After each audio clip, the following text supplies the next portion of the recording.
and cooking. She's married to Mr. Olayinka Otuyalo, a businessman, and they are blessed with 2 children. It is such a pleasure to have you here, ma'am. Thank you very much. Thank you very much for coming on SME series. Thank you. So I'm trying to project back to 2001. What was the idea behind? I know you actually got your education degree as a postgraduate. What was the idea behind starting a creche, and what made you go into all of that in the first instance? I actually moved into Ibadan in 2005. 1995. Okay.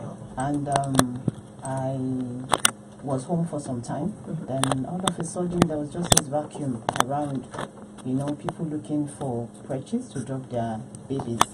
And I had some women dropping their babies with me at home. Wow. Knowing fully well that, she will be there to take care of them.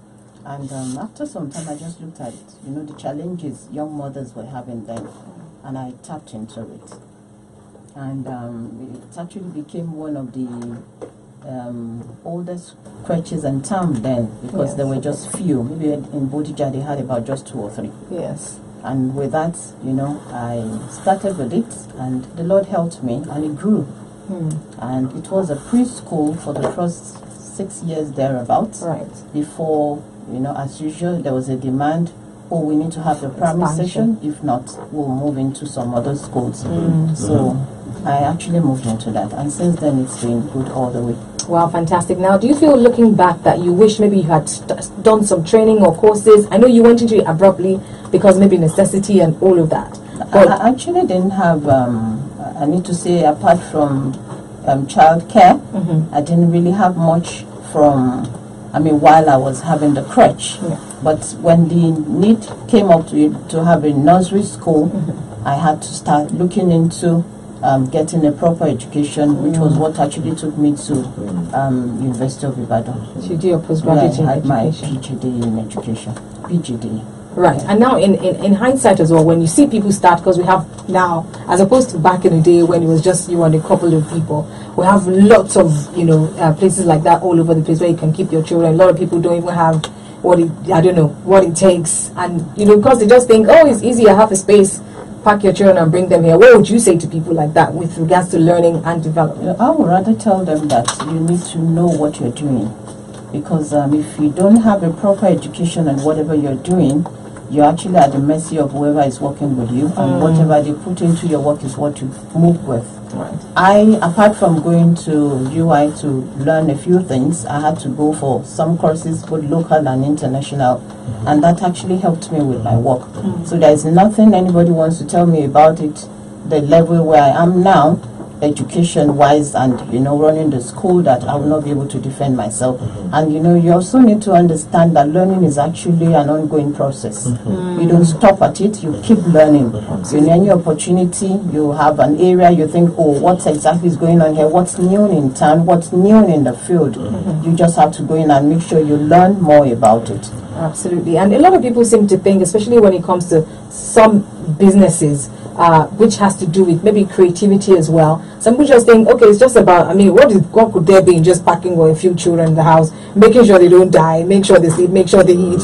Why do I need to do any particular course? Or can you talk to us about some of the challenges of not sort of learning and, putting all of those things in place when you start a business? Like I said before, I had the formal education. It was more or less like, taking care of. I had babies then. I had babies. Babies, as in we're talking about children under 1. Yes. Which is basically, apart from you probably reading, I was a mother then, or I'm still a mother. Apart from you learning how to take care of babies, which I had to do. It wasn't really much of an online thing then. You have to just read up.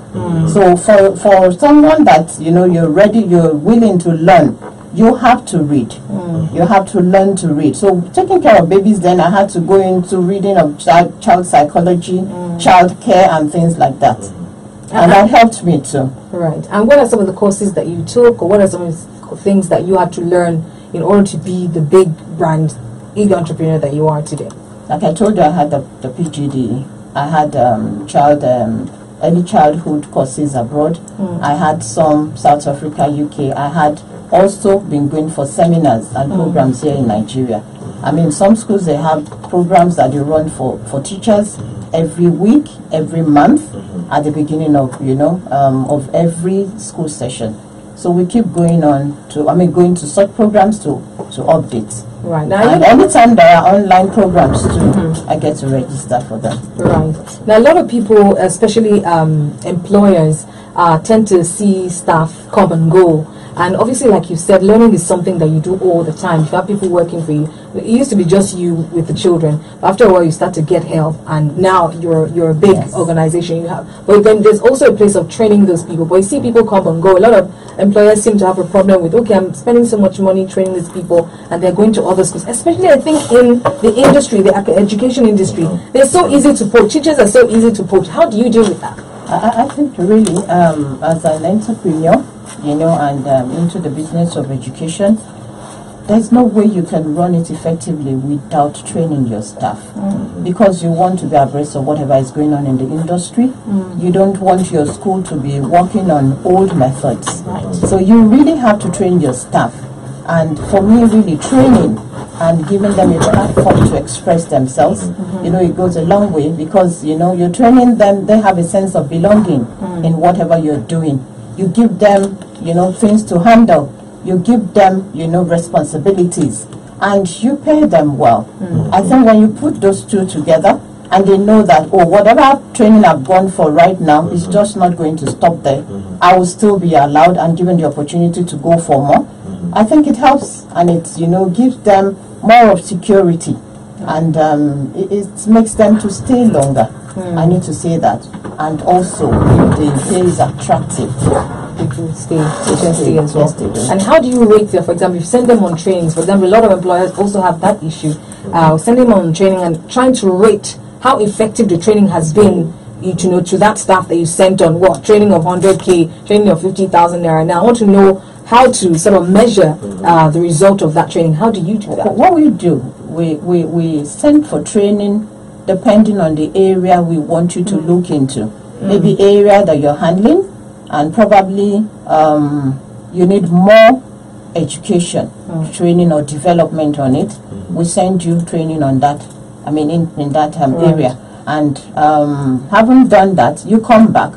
You have to talk to us as a group what you've learned, and you have to put into work and practice what you've also learned.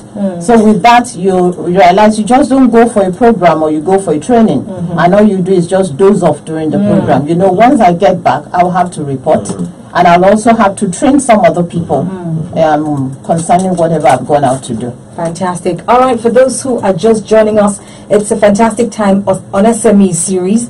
And our entrepreneur today is a fascinating woman who has been in business and has been started off by running a creche in 2001, is grown to become the Olives. She's now the director of the Olives International School, Kongi, Bodija, Ibadan, Oyo State.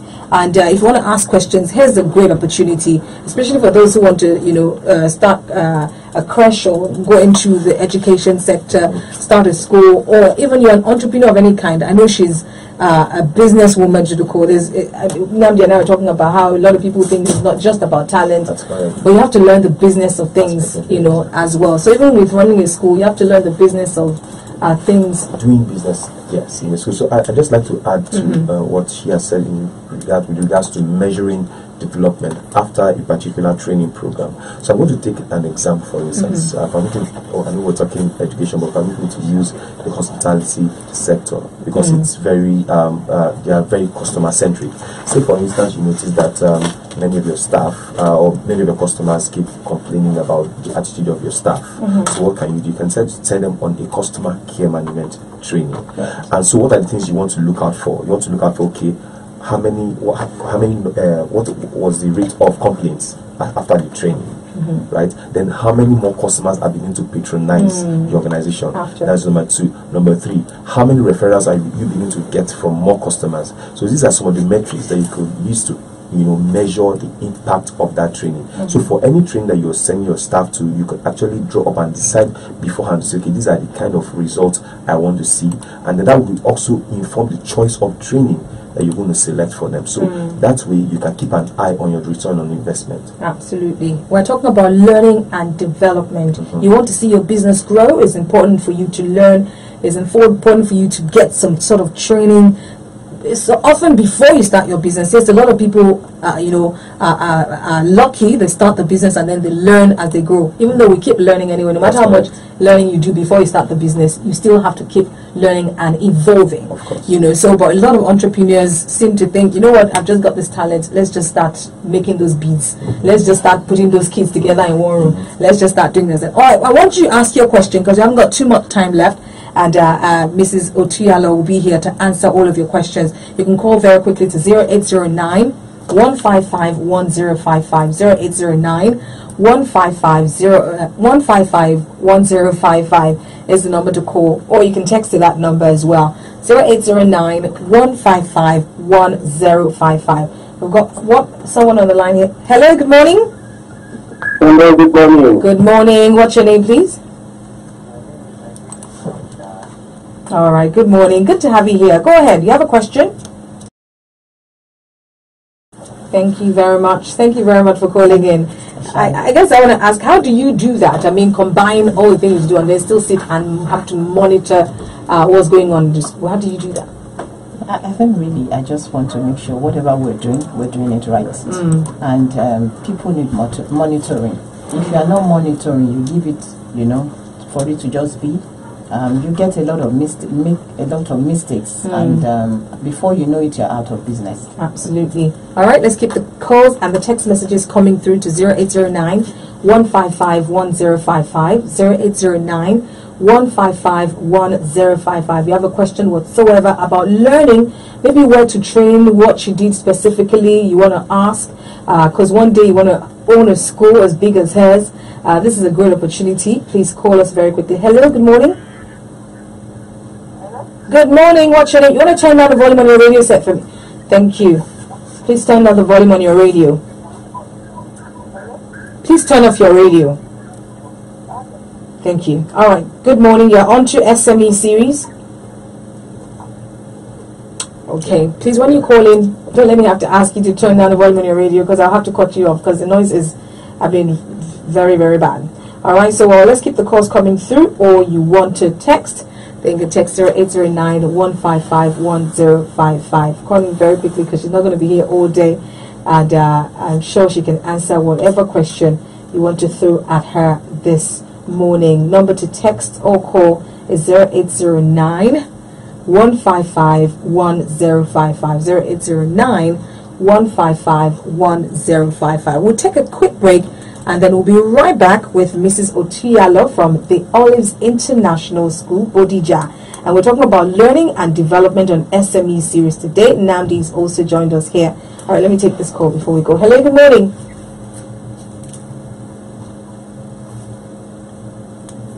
Okay, all right, let's take this short commercial break. We'll be right back on SMEseries. I'm Ronke Giwa on Nafua. Don't go away. We're having a fantastic discussion on learning and development. It is important for growth, for all entrepreneurs, for anyone out there. We all must keep learning. We've got another call here. Hello, good morning. Please talk. Good. Hello, good morning. Hi, good morning. Okay, I guess where network is playing tricks on us this morning, but do please keep your calls coming through, or better still, send a text. If you're having issues getting through, just send a text. You'll answer your question. Hello, good morning. Good morning. What's your name, please? All right, good to have you here. Go ahead. Ikolaba. All right, Tony, go ahead with your question. Hello. Oh, sugar. Okay. Hello. Yes, hello. We're still here. Yes.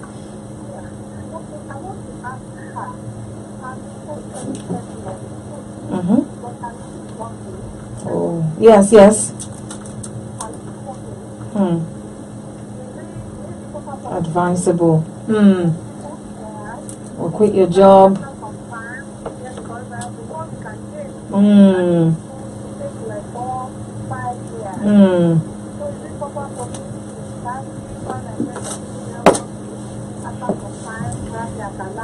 Okay. All right, thank you very much. Keep listening. Oh, okay. All right. Well, send a text. I think you're about to say something, but I cut you off. I apologize. please send a text. All right, go ahead. Okay. I need to say that some people do that really, but for me, I'm not sure it's so effective. Okay. In the sense that whatever you're doing, you need to be there. People want, especially running a school, the people need to see you, that you're there. They're having issues they want to discuss with you. They have there's this kind of security that it brings to the work.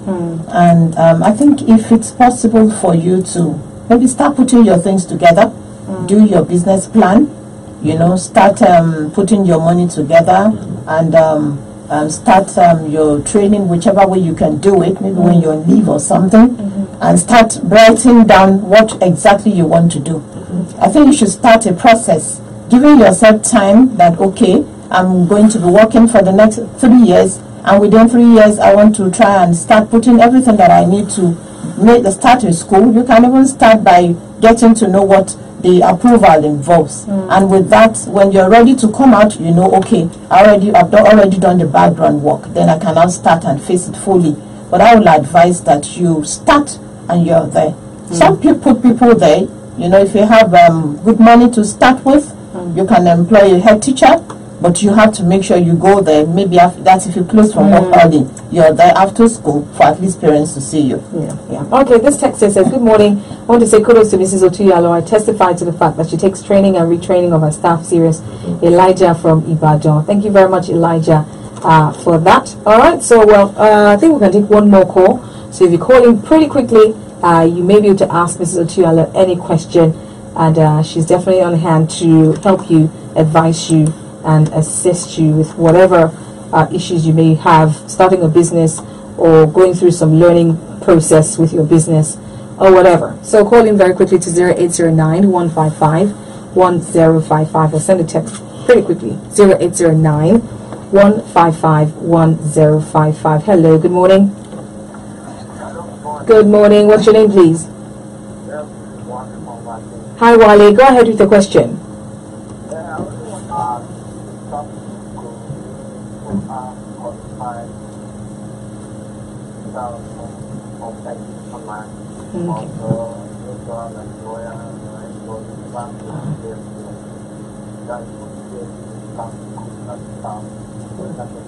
Okay, so you're trying. Yeah.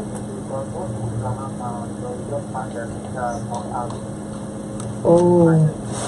Okay. Okay. I should answer you now. Thank you very much for calling in. Thank you, Wale. I actually don't do that. Okay. For you to be a staff of the school, you must have your education degree, which means you have your NC, you have your B.Ed, and you have your MED too. So basically, that's what we do. You must have because you have to teach these children. And when I start even with preschool teachers, you must have your NCE. NC is actually, it gives them a very good background. And with that, you have your B.Ed. Right. Without your B.Ed, you cannot teach in the primary session. Okay. This text here says, please, ma, how do you deal with parents who are not able to pay fees on time? I should get that off. That's actually a very challenging question, to be sincere with you. I need to say, in that area, I'm not very firm.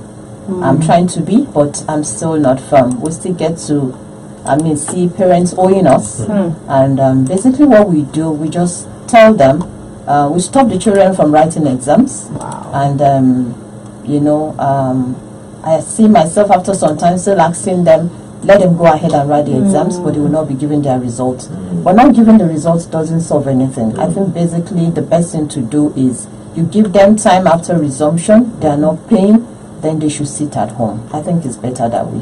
It doesn't give you any headache. I can imagine that would be tough for you. Yes, it is for me, and I think I just have to do that now.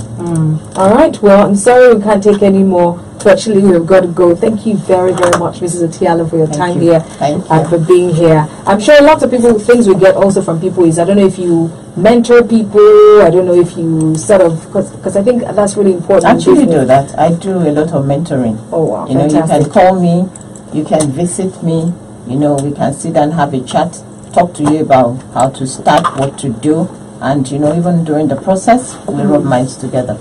Okay, so I know that you may not want to give your personal number on air. Is that email I don't know, that is definitely something you can control, or a number that you know that there's, I don't know.